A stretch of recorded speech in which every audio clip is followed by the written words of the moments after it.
فأوحى إليهم أن سبحوا بكرة وعشيا يا يحيى خذ الكتاب بقوة وآتيناه الحكم صبيا وحنانا من لدنا وزكاة وكان تقيا وبر لكم برنامج المسار ونعرفه عليكم ونعرف مزاياه حتى نزيل الغبش ونزيل الاضطراب الذي قد يعرفه بعض التلاميذ. إذا بالنسبة للعرض فمحتوى العرض يتكون من قصة ديال المحاور. هناك السياق العام ديال المنظومة ديال المسار، ثم التعريف بالمنظومة والهدف العام منها، ثم مميزات برنامج مسار، وأخيرا المكونات. أولا السياق العام لهذا البرنامج منظومة مسار.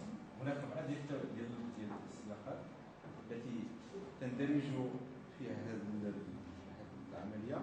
هناك أولا التوجيهات الحكومية والتي ترى من جعل المؤسسة التعليمية في صلب الاهتمام. ثانيا النظري إلى الشق التطبيقي لهذا البرنامج الواعي الذي سيمكننا من الانتقال من الورق إلى العالم الإلكتروني فقط. يعني هذا هو الفرق. كل ما يوجد بمسار هو اصلا موجود في مذكرات وزاريه منصوص عليها بالتواريخ ديالها بالمعايير حسب كل ماده وحسب كل نشاط. الانتقال الى العالم الرقمي، الوزاره دارت لنا هذا السيت هذا اللي هو سيت ديال مسار سميتو اس جي مسار، اللي هو ممكن يقلبوا عليه في جوجل ديال اس جي ديال مسار، غتلقى لي فيديو بحال هادو منشورين. يعني المعلومه متاحه في اطار شفافيه يعني وعدم احتكار المعلومه. البرنامج هو موقع الكتروني عادي، ولكن التوقعات اللي كتكون عندنا في الخارج مثلا كنا كنتوقعوا تكون الثانويه في مصر 540 مثلا. من بعد داكشي اللي اعاده تسجيله التسجيلات، ها النسب اللي تسجلت على مستوى جميع المؤسسات مع احتساب المنتقين وغير ذلك اللي مشاو. يعني عندنا كلشي حساب، يعني التلاميذ كلشي داخل، يعني قاعده الوقيات كاينه النقط ديال التلاميذ كاينين كلشي مسجل. بالتالي اي تخوف على وجودك ضمن منظومه مسار ما كاينش. صافي. بالنسبه لرجوع التقويم هذا رجوع التقويم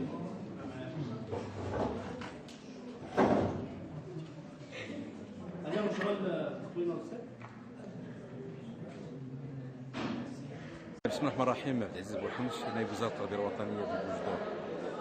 اليوم ضمن لقاء تواصل مع التلاميذ بخصوص مجموعه ديال القضايا التي تدور التلاميذ، من بينها القضيه التي اثيرت حول برنامج المسار.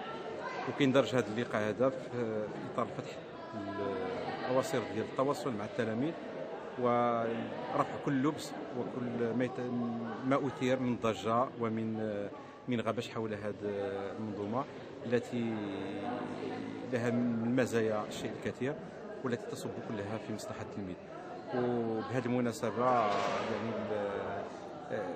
التقينا واحد التجاوب كبير مع التلاميذ في هذا الخصوص هذا، واجبنا عن جميع التساؤلات ديالهم التي تبين انها كانت في محلها، وانها كانت من طبيعه الحال والدة بعض التشويشات وبعض التدخلات في الفهم اللي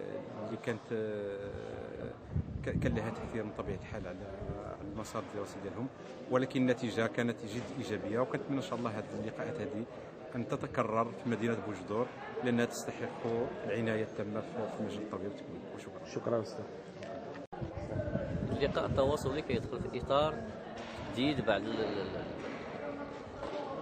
المغالطات اللي كاينه عند التلاميذ وبعض المزايدات اللي دفعتهم انهم يفهموا على غلط الاهداف ديال المسار والمكونات ديالو.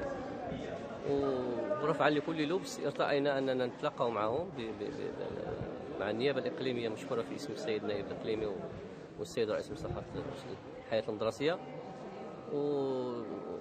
وتم هناك عرض تلاه عرض تطبيقي وبعد فتح باب للنقاش.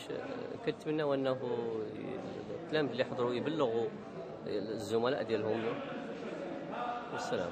شكرا. الله يبارك فيك.